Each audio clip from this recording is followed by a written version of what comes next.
बोरजुन्नी गावाची 19 वर्षांची संजीवनी दिसायला निरागस पण मनातून बंडखोर होती। 1 वर्षापूर्वीच तिचं लग्न गोळे गावातील सुधाकर कंबळे याच्याशी झालं होतं। लग्न थाटामाटात झालं। सासरचं घर चांगलं होतं, सगळं काही व्यवस्थित चालू असल्याचा भास होत होता। पण संजीवनीच्या मनात एक गुपित दडलं होतं। ते गुपित होतं तिच्या लग्नाआधीचं प्रेम।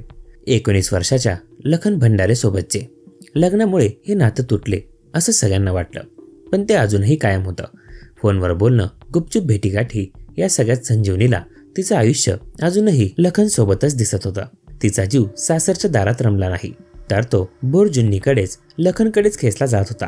पण 25 ऑगस्ट 2025 रोजी नशिबाने काही वेगळंच ठरवलं होतं।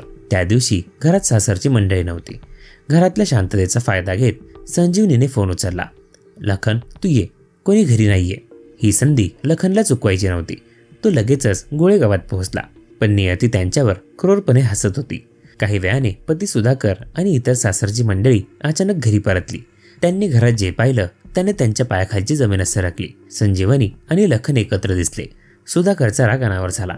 त्याची अपमानाची भावना उफाळून आली। त्याने क्षणाचाही विलंब न लावता आपल्या सासऱ्याला म्हणजेच संजीवनीच्या वडिलांना फोन केला।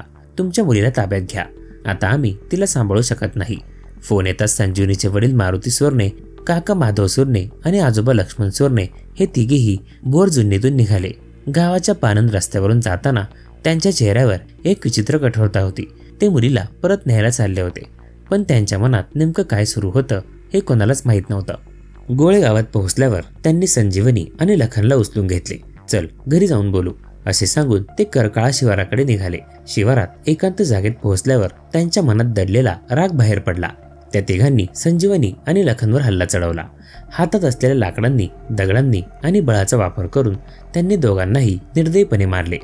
बाबा, मला माफ करा। संजीवनीची ती किंकाळी वाऱ्यावर विरून गेली। वडिलांचे मन दगड झाले होते। त्यांच्यासाठी घरची इज्जत मुलीच्या प्राणापेक्षा मोठी झाली होती। दोघांचा जीव गेल्यावर त्या तिघांनी पुढचे पाऊल उचलले।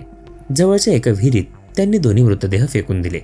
40 फूट खोल विहीर, 20-30 फूट पाणी। शेताच्या अंधारात ती विहीर सर्व गुपित गिळून शांत झाली। सायंकाळी 5 वाजता एक धक्कादायक घटना घडली।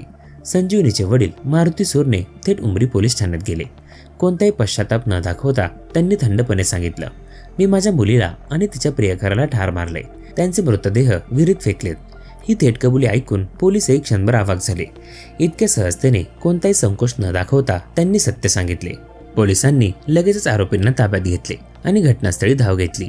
बातमी गावात पसरताच एकच खळबळ उडाली। पोलीस अधिकारी, गावकरी सारे विहिरीपाशी जमले।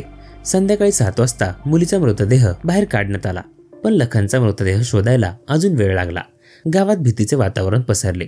लोकांच्या मनात एकच प्रश्न होता, मान, संस्कार आणि प्रतिष्ठा या नावाखाली एक बाप, एक काका आणि एक आजोबा आपल्याच मुलांचा जीव इतका क्रूरपणे कसा घेऊ शकतात। ही घटना ऑनर किलिंग म्हणून ओळखली गेली।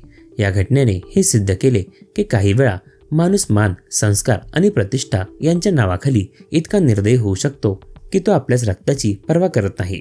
या कथेतून समाजाने लादलेल्या काही परंपरा आणि प्रतिष्ठेचा बुरखा फाटून एक क्रूर वास्तव समोर आले आहे। दरम्यान यावर आपलं काय मत आहे ते कमेंट करून नक्की कळवा।